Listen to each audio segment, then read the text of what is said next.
Heroin and other powerful drugs flowed through South Florida like a river of churning rapids, engulfing thousands of people in the grip of addiction. Many addicts ended up in sober homes as their last hope, a refuge to get clean and build a new life. Except much of the sober home industry was a vast criminal enterprise designed to steal insurance money, hundreds of millions of dollars worth. This was especially true in Palm Beach County. Crooked sober homes encouraged their own residents to do more drugs and relapse. The patients were brazenly brokered to drug testing labs and rehab facilities. The owners handed out addiction services that often were inflated or medically worthless. Insurers and health plans were besieged with false claims. This made insurance fraud the engine that drove the crime wave and enlarged the county's epidemic of addiction. Deeply concerned, the Palm Beach Post assigned teams of top reporters to investigate. They doggedly wrote stories for more than 2 years, including more than 100 articles last year alone. Nearly single-handedly, the Post alerted consumers and policymakers to the full crisis that was besieging Palm Beach County. Just as important, the Post reported forcefully about the role that insurance fraud plays in fueling criminal behavior. Fraud truly was the trigger of tragedy.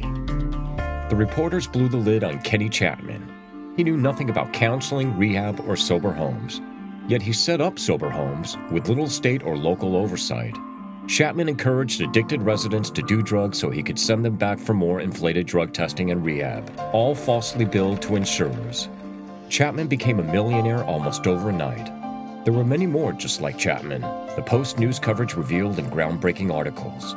In one emotionally touching news feature, the Post ran photos of more than 200 people who died from heroin overdoses in Palm Beach County, all in just 1 year. Equally important, the Post revealed that sober homes were a largely unregulated industry.